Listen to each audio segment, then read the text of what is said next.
By the 1st of November 1886, the United States Signal Service and local observers were already noting unusually early snow and record cold across the northern plains. That winter, later called the Big Die-Up, would kill up to 90% of some open-range herds and end the era of unfenced cattle in parts of Wyoming and Montana. Most range cabins and bunkhouses stood on single walls of 6 to 8-inch round logs, chinked and daubed, with minimal siding, fast to raise, slow to seal. In a short, dry autumn, crews could get away with ladders and loose pole staging, rebuilding their footing every time the wall rose another log. In 1886, the weather did not allow it. This film follows one pattern of wooden scaffold, 2 ground skids and 4 socketed stakes carrying a rollable work deck, as a case study in how a small change in geometry and sequence could mean one more wall fully sided, one more roof fully sealed, and one more crew starting the hardest winter of the decade a full day ahead of the storm. Hoarfrost built along the exposed eave of an unfinished bunkhouse by dawn. Water in the yard bucket had skinned over with ice before the sun cleared the ridge.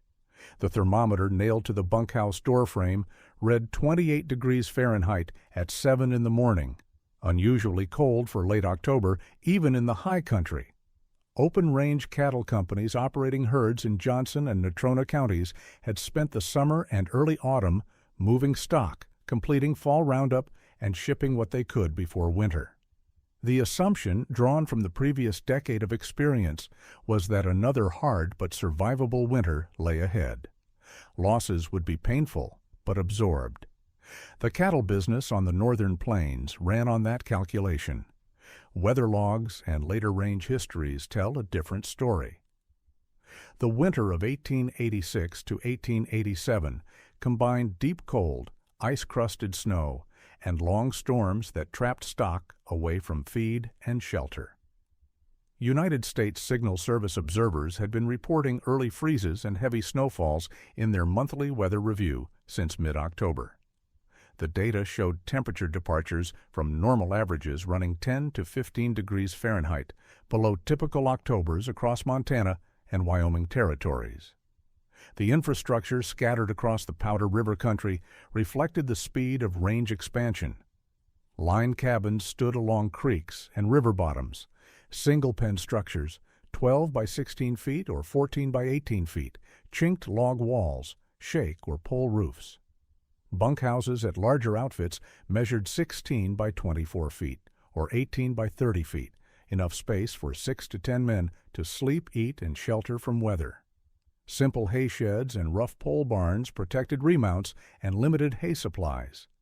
Most structures were built to a standard that had worked in previous winters. Adequate, not exceptional. Fuel, water, and feed requirements for wintering a small crew, and their horses could be estimated from farm bulletins and ranch accounts. A bunkhouse needed roughly 4 to 6 cords of split wood per month during deep winter, depending on construction quality and temperature. That meant hauling and stacking 18 to 30 cords before serious cold locked in. Water came from the nearest reliable creek, spring, or hand-dug well, sometimes a quarter-mile distant, sometimes closer. Hay for a remuda of 8 to 12 saddle horses required 2 to 4 tons per month if animals were confined during storms.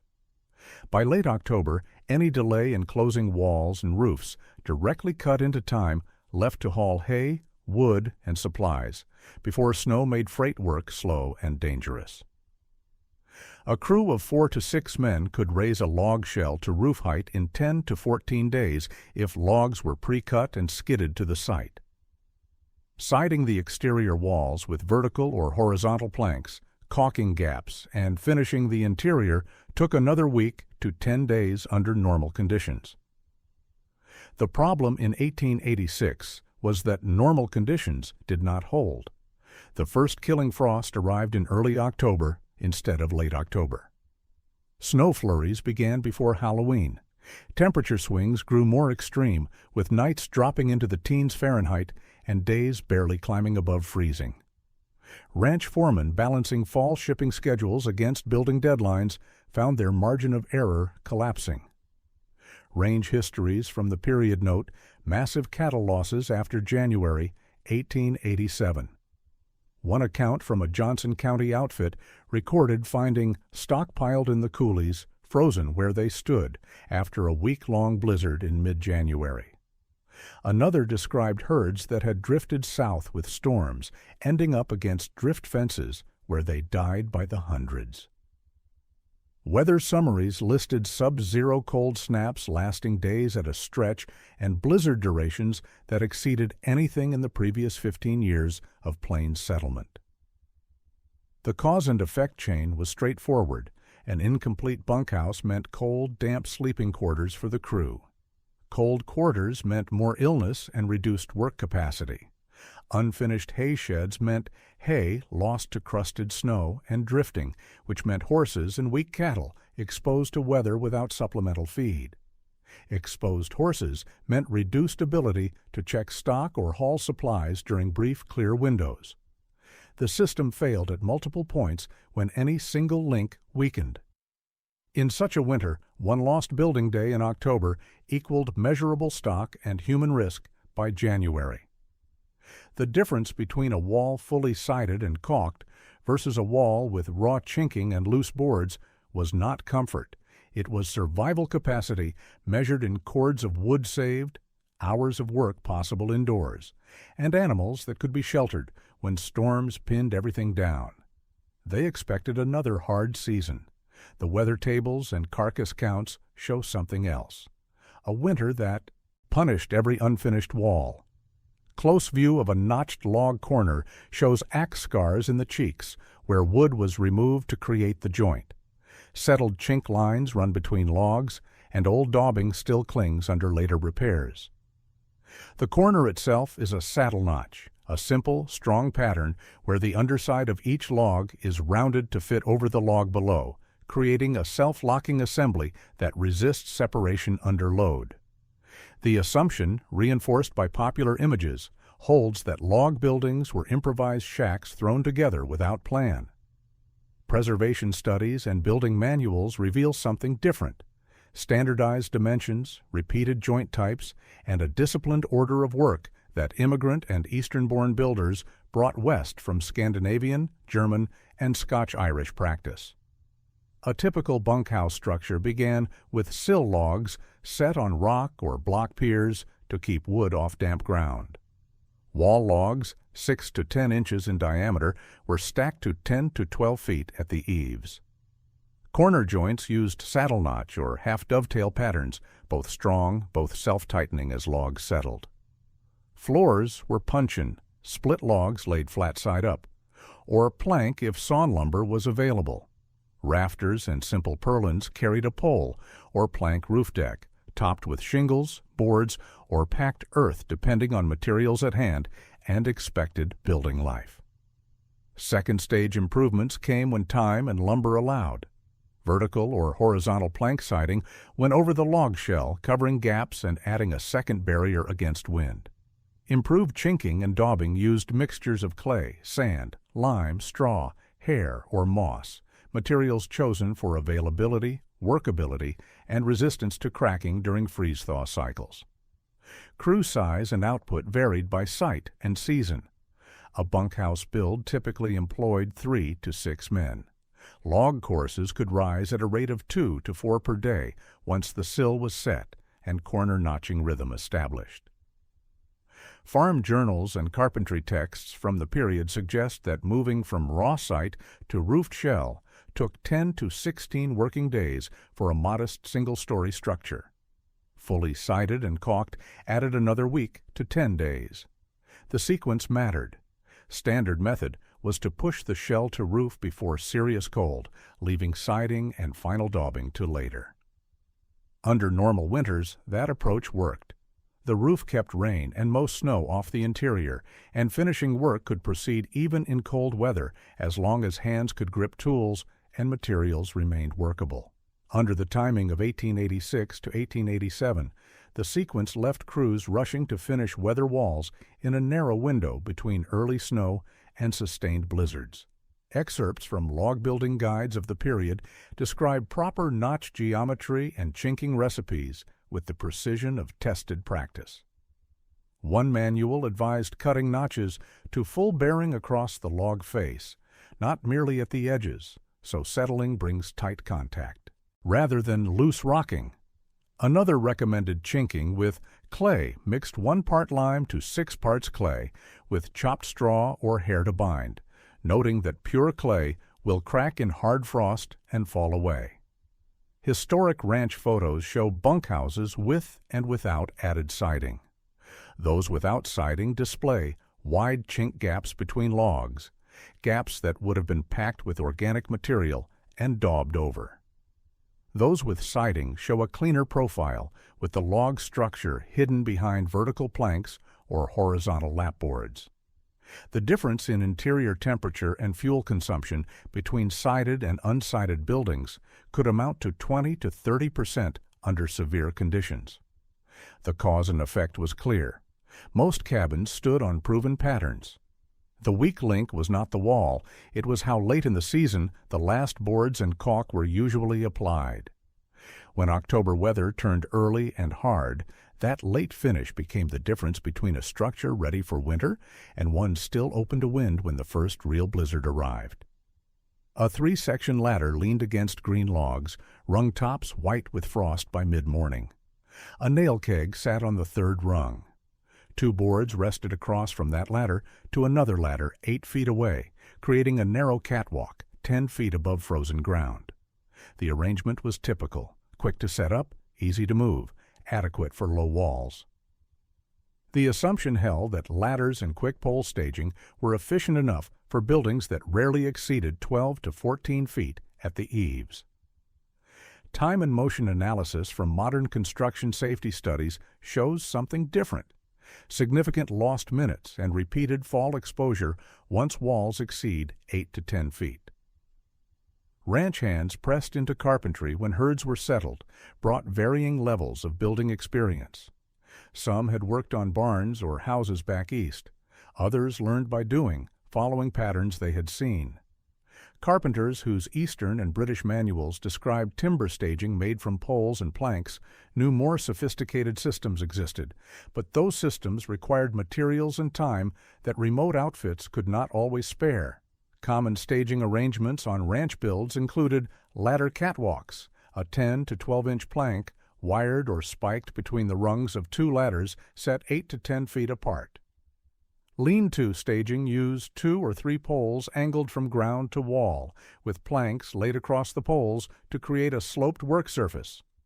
4-post fixed staging involved posts dug into the ground, crosspieces nailed between them, and a deck planked across, essentially a scaffold in miniature, but still requiring tear down and rebuild to move along the wall or climb higher.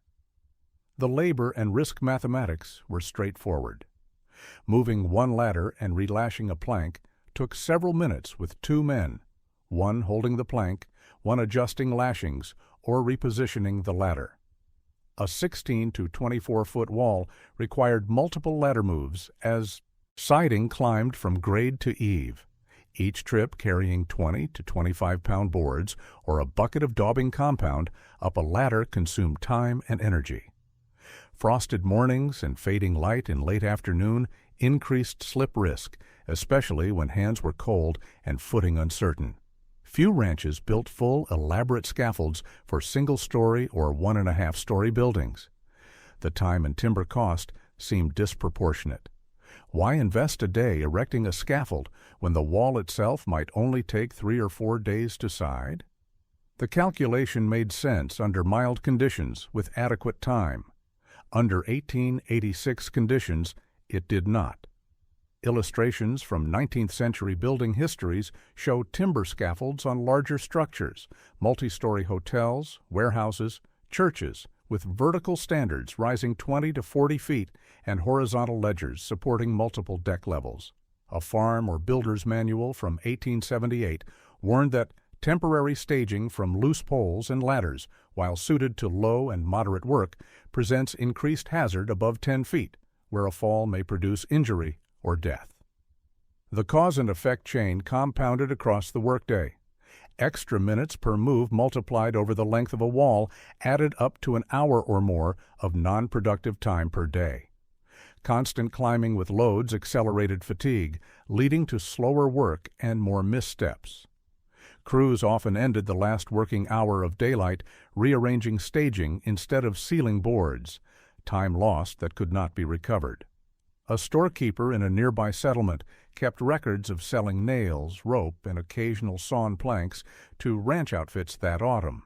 His ledger shows steady demand for ladder hardware and repair materials, evidence that temporary rigs were in constant use and constant need of adjustment.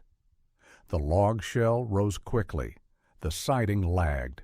The question became simple. Could any crew afford to lose an hour a day just chasing ladders in a winter like 1886 to 1887? An engraving from an 1830s British building manual shows a city structure wrapped in timber scaffolding. Tall vertical posts, called standards, rise from ground to roof. Horizontal ledgers span between standards. Planks are tiered up several stories, creating multiple working decks.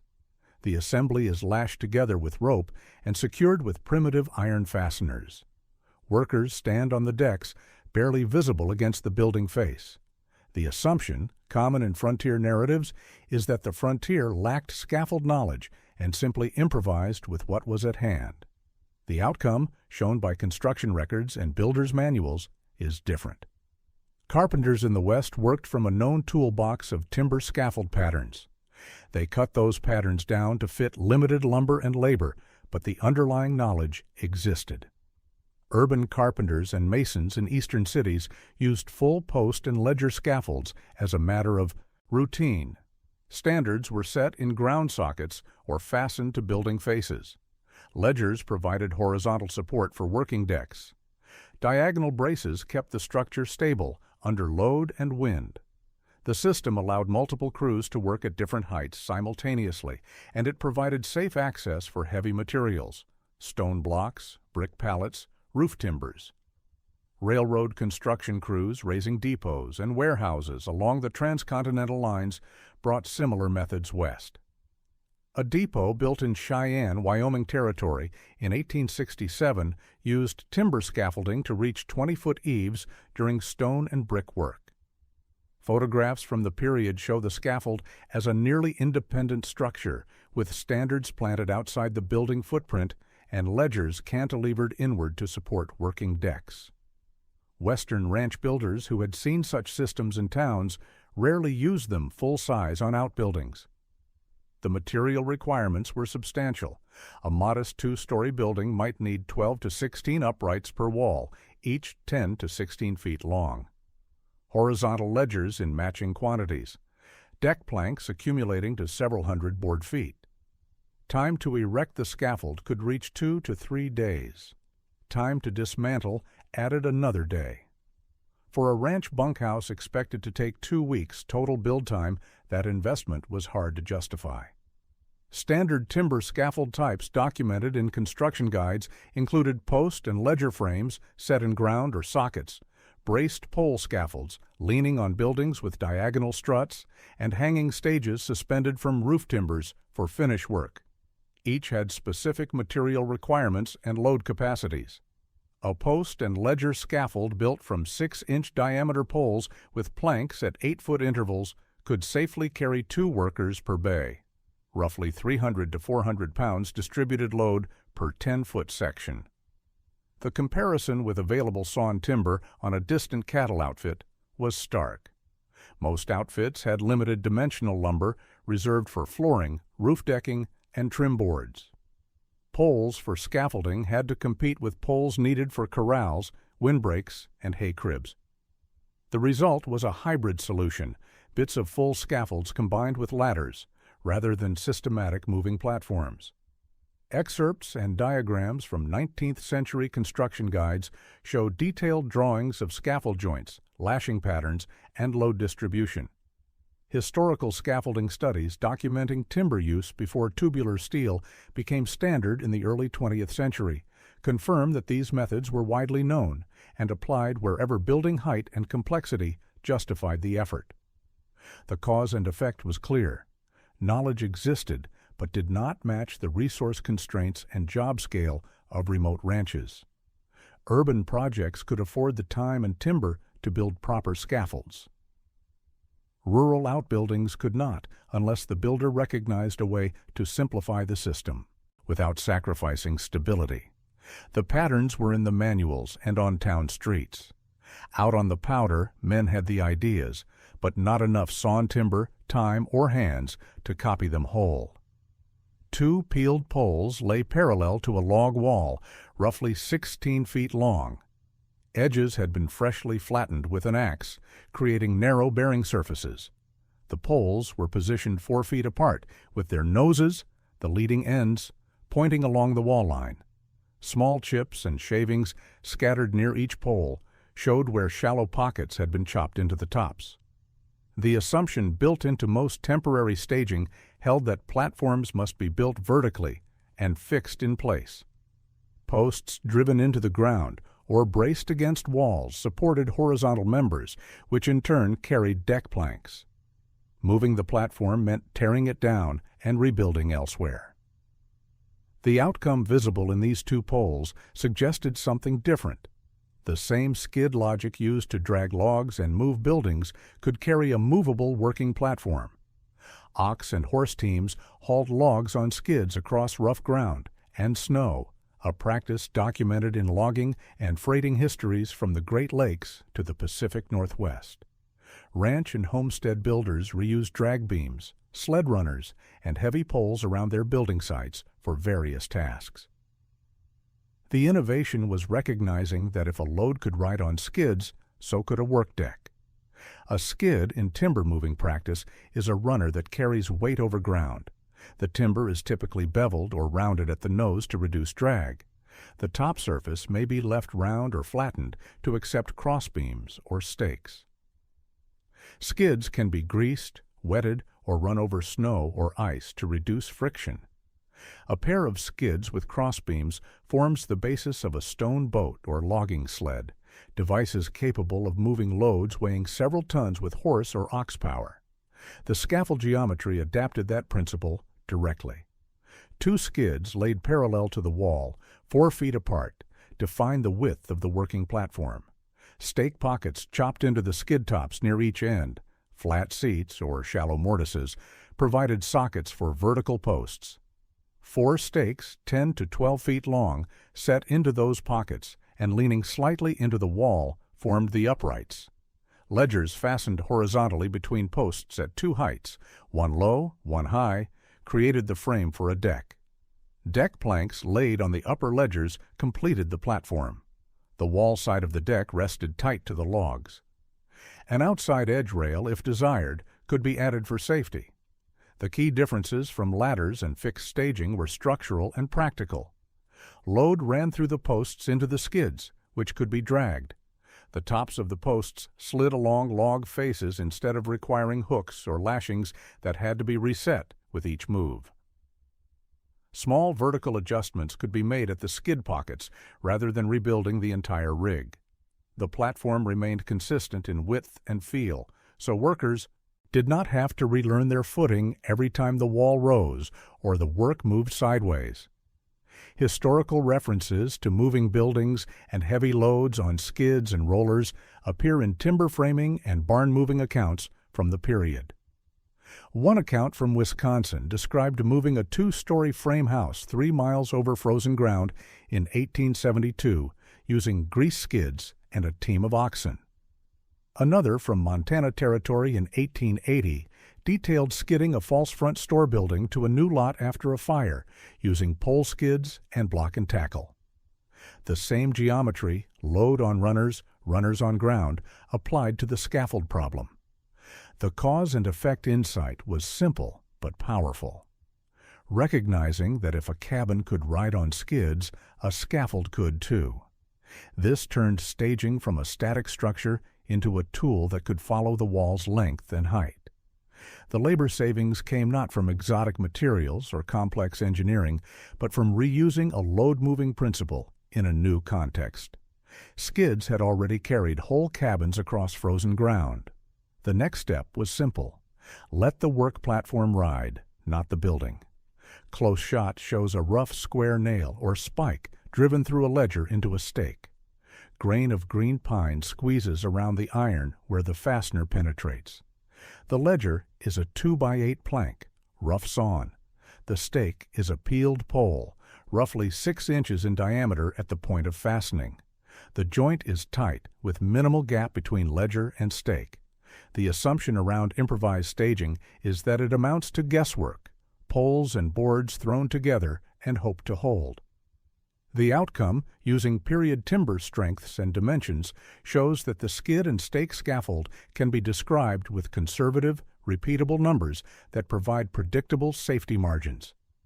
Sawmill operators providing limited dimensional lumber to ranches in the 1880s typically offered standard sizes: 2x4, 2x6, 2x8, and 2x10 planks in 8, 10, 12, or 16-foot lengths.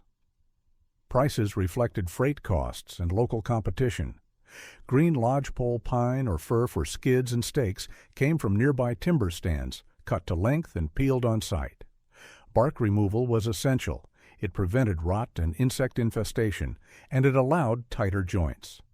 Likely materials on a remote outfit included green lodgepole pine or fir poles for skids and stakes, 6 to 8 inches in diameter. 2x8 or 2x10 planks for ledgers and deck, cut at small local mills or freighted in. Square-cut nails, hand-forged spikes, or early wire nails for fastening. Rope or wire for diagonal braces if needed. The material list was modest, and most of it could be sourced within a few miles of the building site. Conservative working dimensions for the scaffold followed from those materials. Skids were 16 to 18 feet long, bark removed where they contacted ground. Longer skids allowed more sideways movement before repositioning. Shorter skids were easier to handle and drag. Stakes were 10 to 12 feet long, with lower ends squared or flattened to fit pockets and slight inward lean toward the wall. The lean used the wall as a lateral brace, reducing the need for diagonal bracing in the scaffold itself. Ledgers were 2x8 planks bolted or spiked to stakes at 2 heights, 3 to 4 feet above the skids for a lower brace and 6 to 7 feet above the skids to support the deck. Deck planks were typically 3 2x10s laid across the upper ledgers, creating a working width of roughly 30 inches, enough for 2 men to pass or work side by side, but narrow enough to keep the platform light and mobile. The load path was straightforward to explain in plain language. Worker weight plus boards and tools pressed down on deck planks. Deck planks transferred that load to ledgers. Ledgers carried load to stakes. Stakes bore down into skid pockets. Skids distributed load across ground. The wall logs provided lateral restraint only, not primary support. If the wall were removed, the scaffold would tip inward, but under normal use with the wall present, the system remained stable. Rough load numbers using period allowable stresses for green softwood gave confidence limits. 2 workers at 180 to 200 pounds each contributed 360 to 400 pounds of live load. 200 to 300 pounds of boards, tools, and daubing buckets added material load. Total working load approached 600 to 700 pounds, distributed across a 30-inch by 8-foot deck area. A 2x10 plank spanning 4 feet between stakes with center loading could safely carry that load with a safety factor of 2 or better, based on Forest Service guidance on historic log structures and general timber capacity tables. The cause and effect was clear. A scaffold built to these dimensions offered predictable strength and stiffness. This reduced the risk of plank breakage and tipping under late-season heavy clothing loads. Workers could trust the platform, which reduced hesitation and allowed faster, more confident work at height. 4 stakes and 2 skids carried roughly half a ton of men and boards. The numbers show it was less of a gamble than a single frosted ladder. Grooves cut into frozen dirt ran parallel to the wall where skids had been dragged. Each groove was roughly 2 inches deep, 16 feet long, with small chips scattered around fresh stake pockets at the ends. The pattern repeated every 8 to 10 feet along the wall base, marking where the scaffold had been repositioned during siding work. The assumption embedded in most temporary staging was that moving it required an all-or-nothing teardown. Pull nails, carry pieces, rebuild at the new location. The outcome shown by the skid and stake system was that movement happened in small, controlled increments, both sideways and upward. Range hands accustomed to dragging heavy items with horses, mules, and hand power understood the mechanics. A load on skids could be moved by brute force if the ground was reasonably level and obstacles cleared. 2 or 3 men could drag a half-ton load short distances without animal help, especially if skids were greased or run over damp ground. Carpenters familiar with pry bars, blocks, and wedges to lift beams knew how to raise a load incrementally without full disassembly. Horizontal drag was the simpler operation. Workers cleared the deck of loose boards and tools. 1 or 2 men positioned at each skid end shoved or pulled the scaffold along the wall. A third worker at the wall side guided the stake tops so they slid smoothly along the log faces without binding. The drag covered 8 to 10 feet in one pass, enough to open a new work zone without repositioning for every board. After the move, a simple water level, or plumb bob, checked that the deck remained reasonably horizontal.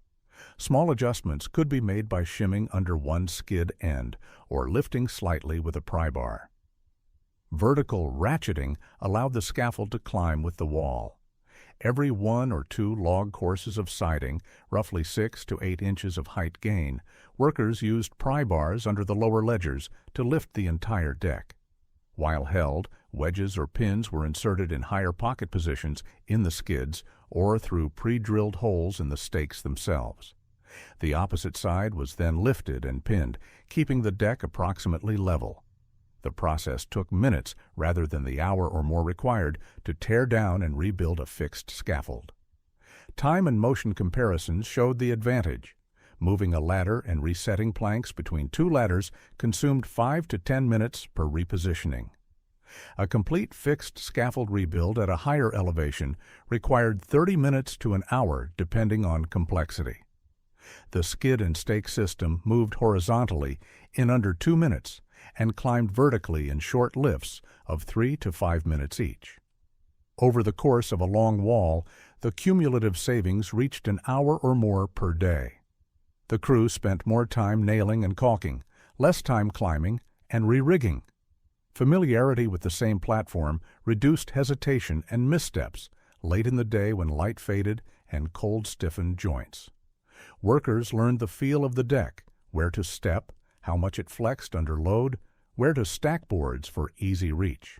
That consistency translated directly into confidence and output.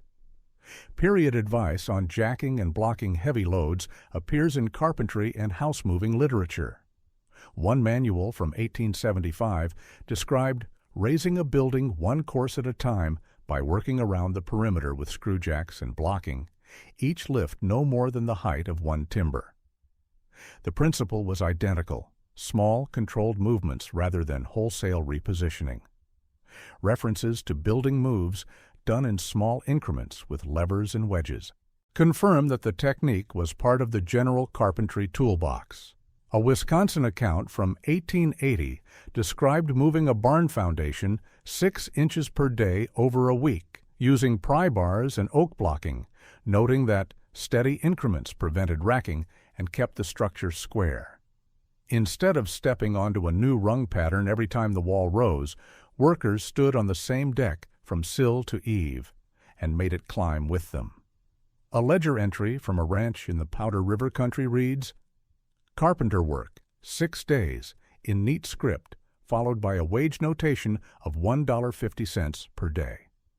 Several pages later, a different hand has written, "Cattle lost after January storm, estimated 300 head." The assumption, common in retrospective accounts, is that 1 working day gained or lost in October is marginal, a small increment in a long building season. The outcome, when mapped against storm onset and severity documented in weather tables, shows that a single day could represent the difference between a fully closed wall and open sheathing when the first sustained blizzard arrived. Ranch bookkeepers tallied wages, board feet of lumber, and losses with the care of men whose survival depended on accurate accounting. Storekeepers documented freight arrivals of nails, boards, and roofing material, noting dates and quantities. Weather observers tracked first-lasting snow cover, extended cold spells, and blizzard sequences with instruments and daily journals. All three record types survive in archives, and together they allow reconstruction of the autumn timeline. Weather tables from the United States Signal Service show that the first heavy snow in parts of Wyoming Territory fell on October 28, 1886, nearly 2 weeks earlier than the average first snow date for the previous decade. Temperature swings during early November ranged from daytime highs in the low 30s Fahrenheit to nighttime lows near zero. Ground frozen periods, when soil turned hard enough to wring under a shovel, began by November 5th in exposed locations. Match those dates to a plausible building timeline. If exterior siding began on a bunkhouse shell on October 15th, conventional ladder staging might allow completion by November 1st, barely ahead of the weather. If delays occurred, freight late, crew diverted to stock work, tools broken, completion could slip to November 5th or later, putting final caulking into conditions where daubing materials stiffened and hands numbed. Skid and stake staging, by reducing non-productive time, could pull completion forward by 1 full day, potentially closing the wall on October 31st instead of November 1st. The logistics extended beyond the immediate build. Delay in siding also delayed interior finishing, installation of bunks, stove placement, shelf construction, and shifted attention away from hay and wood hauling. A crew that finished exterior work a day early could spend that day cutting and stacking firewood, hauling hay from distant meadows, or sealing the roof with tar paper before wet snow made it treacherous. The day gained on one task cascaded into better preparation across multiple fronts. Specific blizzard dates appear in government reports and territorial newspapers.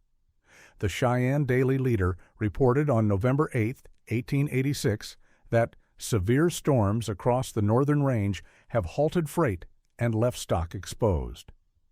A Signal Service summary from January 1887 noted, continuous below-zero temperatures for 14 consecutive days in parts of Montana and Wyoming, with snowdrifts exceeding 6 feet in sheltered coulees. Excerpts from range accounts describe men and animals caught out in unfinished quarters. One Johnson County foreman wrote in a letter recovered decades later, "We had 3 walls sided when the snow came. The 4th wall we covered with canvas and hoped. By January the canvas was torn and the wall leaked cold like a sieve. Lost 2 men to frostbite and a 3rd to pneumonia before the thaw." The cause and effect was simple arithmetic. A 1-day gain from efficient staging converted directly into more sealed square footage and earlier stove use. Earlier closure supported better drying of chinking and daubing before deep freeze, which reduced cracking and air leaks through the winter. Reduced leaks meant lower fuel consumption and warmer interior temperatures, which in turn meant healthier men and better work capacity during the months when every task required maximum effort. On the ledger, the change looked like 6 fewer hours of lost time. Against the 1886 to 1887 storm sequence, it meant 1 more solid wall between a crew and 7 months of hard weather. A 3-walled bunkhouse stood under a bare rafter frame. Snow flurries dusted the open windward wall, settling into gaps between unhung siding boards stacked against the foundation. The thermometer showed 26 degrees Fahrenheit at midday, cold enough to slow daubing work and stiffen hands, even with gloves. The assumption built into standard construction scheduling held that crews could always catch up on siding and caulking between storms. Short, clear periods would allow finish work even in November. The outcome shown by the 1886 to 1887 weather sequence was different. That winter left little slack. Any delay could push completion past the first real blizzard, leaving the structure vulnerable through the hardest months. A generic crew of ranch hands, shifting from cattle work to construction as weather tightened, faced the timeline pressure directly. A local blacksmith provided iron fasteners and repaired edge tools, adzes, draw knives, saws, as they dulled or broke.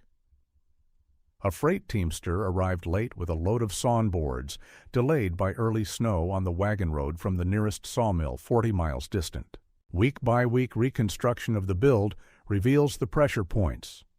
Week 1 and 2 saw the shell raised to roof height under relatively mild weather. Ladders sufficed for log work, stacking courses, notching corners, setting ridgepole, and rafters. Week 3 brought rafters, roof deck, and basic chinking between logs, completed before serious cold arrived. The crew moved efficiently, benefiting from dry conditions and adequate daylight. Week 4 presented the crisis. Long windward wall and gable had to be sided and caulked before a forecasted storm system that Signal Service observers were tracking across the northern plains. The system, described in later reports as a deep, low-pressure cell moving south from Canada, was expected to bring heavy snow and sustained cold starting November 2nd. The siding boards had arrived on October 27th, 5 days later than scheduled. The crew had 3 full working days to close the windward wall before weather shut them down. Using conventional ladder staging, the estimate was 2 days for siding and 1 additional day for caulking and trim. Tight, but possible if conditions held. Insert the skid and stake scaffold at this point. The structure was built in under an hour at the start of the critical wall. 2 16-foot skids laid parallel, 4 stakes socketed and leaned, ledgers spiked across, deck planks laid and cleated. The platform allowed the crew to run siding from sill to eave in 1 long working day rather than 2 shorter days broken by ladder repositioning. Boards were stacked on the deck itself, reducing trips up and down.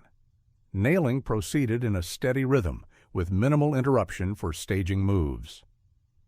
By the end of October 31st, the windward wall stood fully sided. Gable and trim saw at least initial coverage on November 1st, before the storm front arrived late on November 2nd. The bunkhouse was not perfect. Some caulking remained unfinished.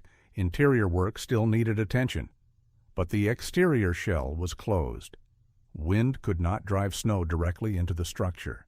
Heat from the stove, once installed, would stay inside rather than bleeding through open boards.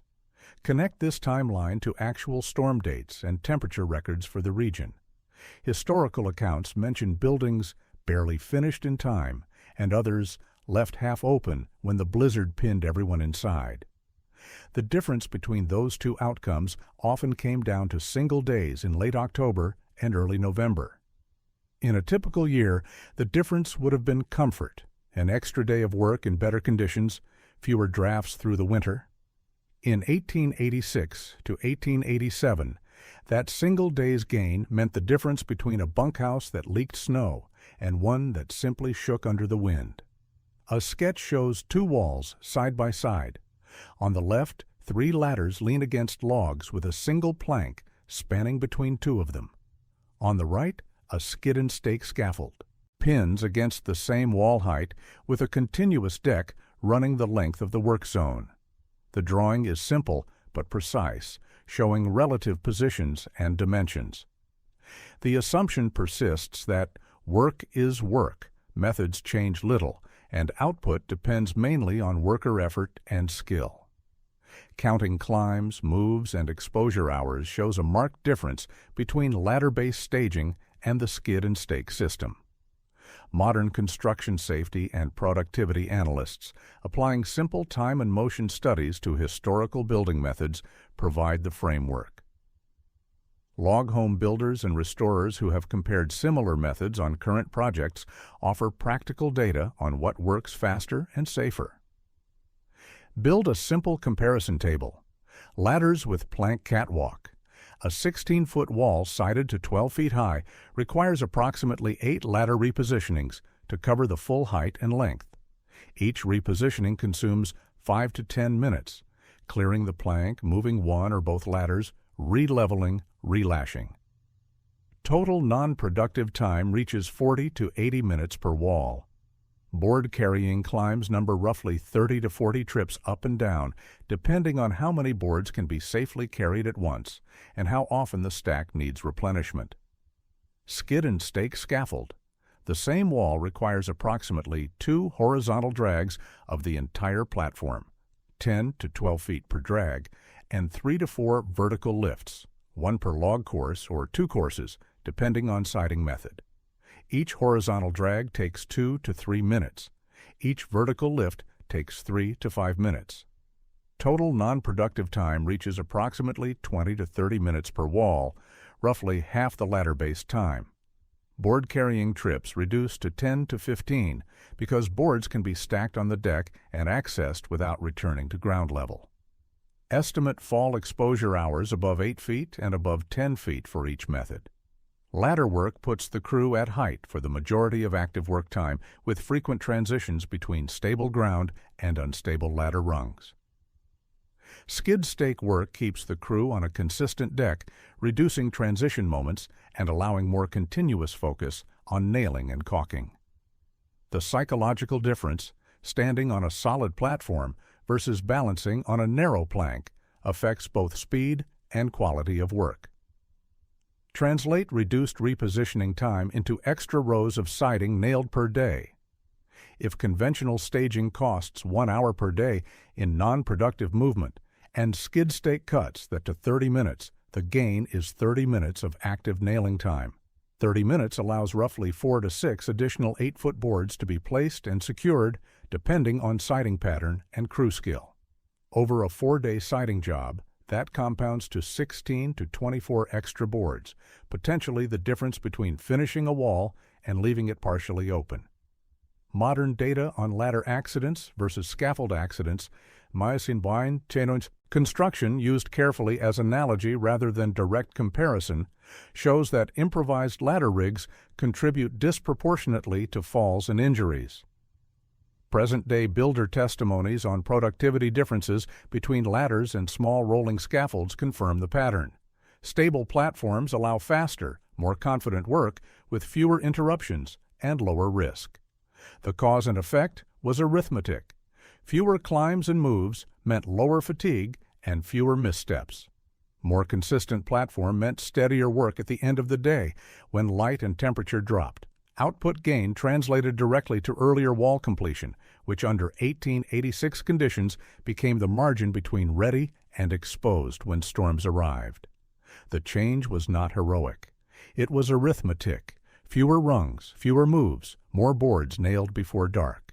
A steep, rocky building site shows why skids would bind and tip. Large stones protrude from the ground at irregular intervals. The slope runs 10 to 15 degrees. Enough to cause a loaded skid to slide downhill or bind against uphill obstacles. A narrow alley between structures in a growing town presents a different problem. Insufficient clearance for 16-foot skids to be angled safely without blocking access or hitting adjacent walls. The assumption, common when a clever rig proves useful, is that it becomes a universal answer, applicable to all situations. The outcome, examined across varied building types and sites, shows that skid and stake staging worked best on certain projects and locations. Elsewhere, traditional scaffolds, or later, steel frames, were superior. Ranch builders working in rough, broken terrain faced immediate limits. Deep ruts, embedded rocks, or steep slopes prevented smooth dragging. A skid caught on a rock could tip the scaffold or require time-consuming clearing and leveling.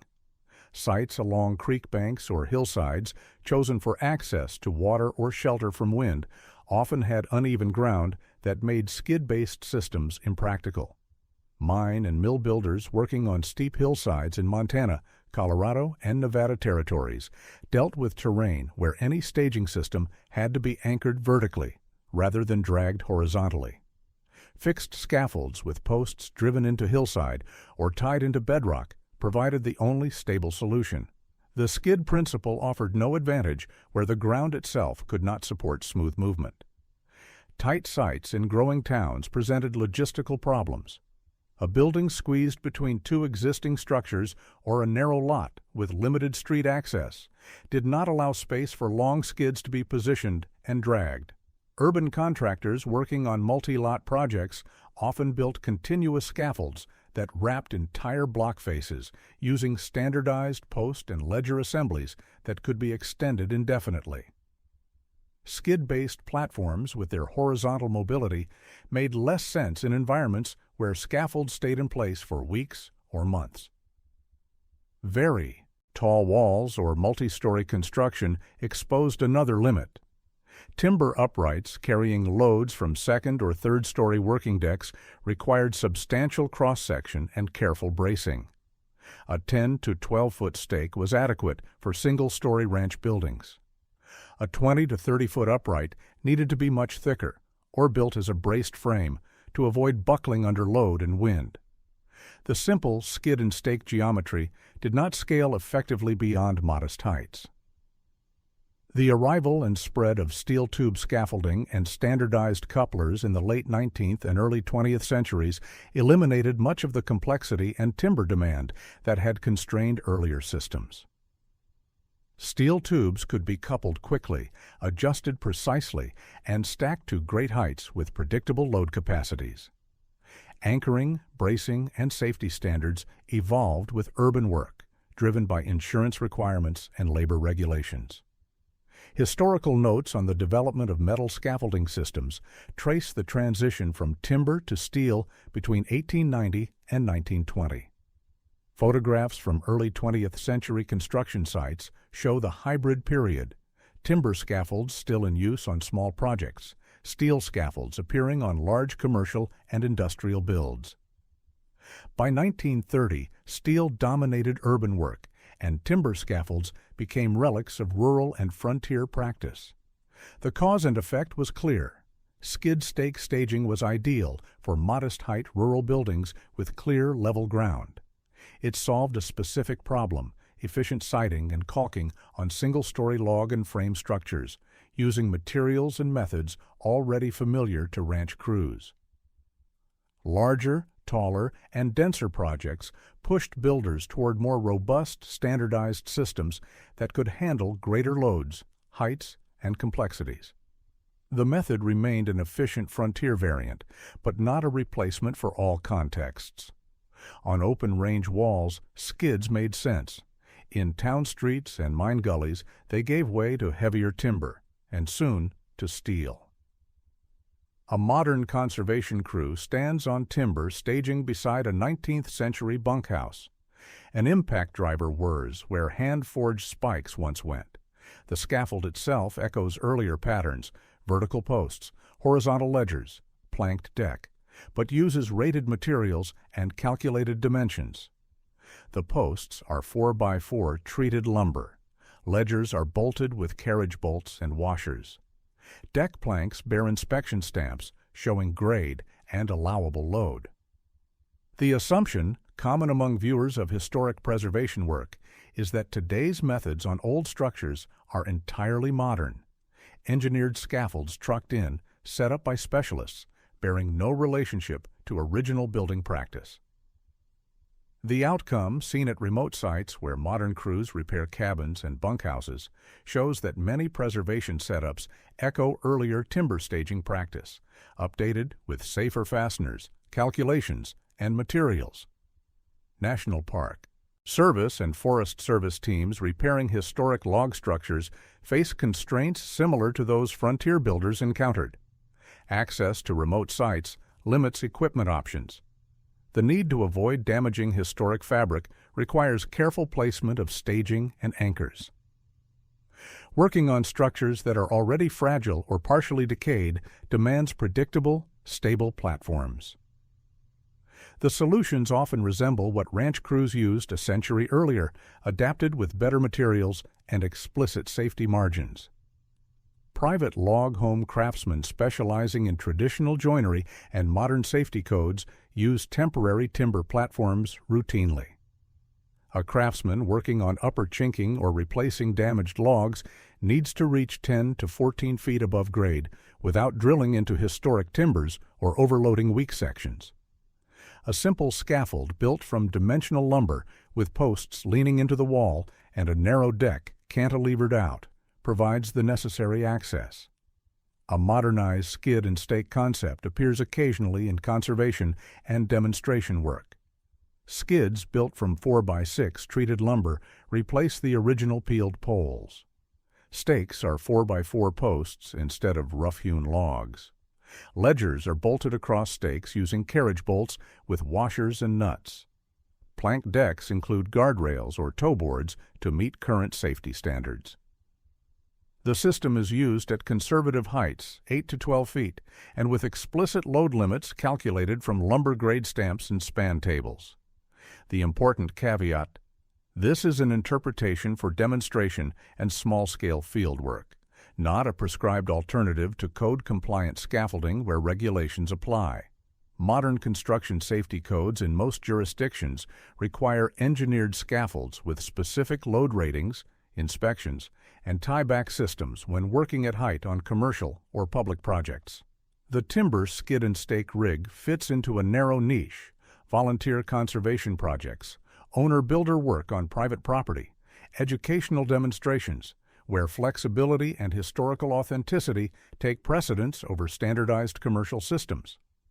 Preservation briefs published by the National Park Service reference safe access methods for log building repair. One brief notes that temporary scaffolding should be designed to avoid point loads on historic logs and should allow workers to reach all areas requiring treatment without leaning or overreaching. Photographs accompanying the briefs show conservation staging that resembles simple timber scaffolds, posts, ledgers, decks, rather than complex commercial systems. The cause and effect chain runs from past to present. Historic methods inform how crews think about access and staging when working on old buildings. Safer engineered versions allow modern workers to demonstrate and maintain those buildings while minimizing damage to fabric and risk to people. The continuity is technical as well as cultural. Understanding how earlier builders solved access problems helps current preservation workers choose appropriate solutions. The materials changed: bolts instead of hand-hammered spikes, rated lumber instead of raw poles. But the question remained familiar: how to stand steady against a 12-foot wall with what you can haul in a wagon, or in this case, a pickup truck. 3 images overlap in the frame. A weather chart from the winter of 1886 to 1887 shows temperature curves dropping below 0 Fahrenheit and staying there for extended periods. A ranch ledger page lists cattle lost in a column that runs to 3 figures. A present-day photograph shows a surviving bunkhouse wall, log construction, sided with vertical planks, chinking still visible in places, the structure weathered but intact after more than a century. The assumption underlying frontier narratives holds that survival turned mainly on bravery and luck, tough men enduring hard conditions through force of will. The outcome, revealed by surviving documents and buildings, shows that craft, sequence, and small engineering decisions carried real weight. The men who endured were not just strong, they were systematic. Historians of range cattle, climate, and log architecture draw connections between storms, structures, and economic outcomes. The winter of 1886 to 1887 appears in climate records as an anomaly. Temperatures consistently below normal, snowfall exceeding averages by 50 to 100% in some regions, repeated blizzards separated by brief thaws that melted snow into slush and then refroze it into ice that locked forage away from stock. Cattle loss estimates for that winter range from 40 to 90% of herds in the hardest-hit districts. Johnson County, Wyoming Territory, saw losses toward the upper end of that range. Natrona County fared slightly better, but still lost more than half of some outfits' stock. The economic impact ended the open-range era in much of the northern plains, forcing consolidation, fence building, and winter feeding programs that had been resisted as unnecessary expense in the previous decade. Restate key numbers to close the loop. Winter 1886 to 1887 temperature lows, -20 to -40 degrees Fahrenheit, recorded at multiple signal service stations. Blizzard durations, 7 to 10 days of continuous snow and wind in January 1887 alone. Cattle loss estimated at 300,000 to 500,000 head across Montana and Wyoming territories combined. Siding and caulking output with conventional ladders versus skid stake staging. One full workday difference on a major weather wall during the narrow October through November window.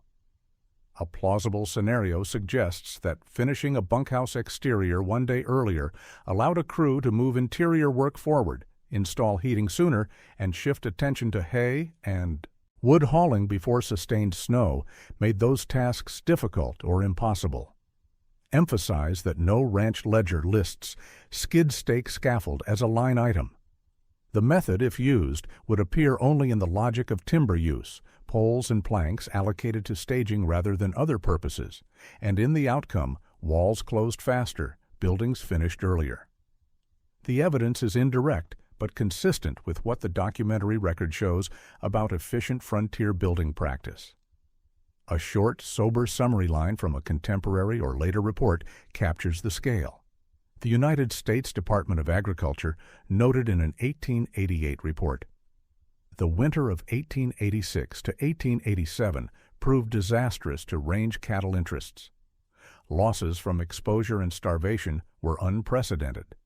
The event marked a turning point in Western livestock management, forcing adoption of improved shelter and feeding practices." The cause and effect closes quietly. Efficient staging led to earlier finished walls. Earlier walls meant warmer, tighter bunkhouses and sheds. Better shelter provided marginal gains in survival odds for people and stock during an extreme winter. Over decades, such decisions accumulated, determining which outfits stayed solvent and which failed. On the northern range, the winter of 1886 to 1887 exposed every weak assumption in cattle, capital, and construction. The crews that endured had more than strong backs. They had a better order of work, down to the way they stood against a wall to drive a nail.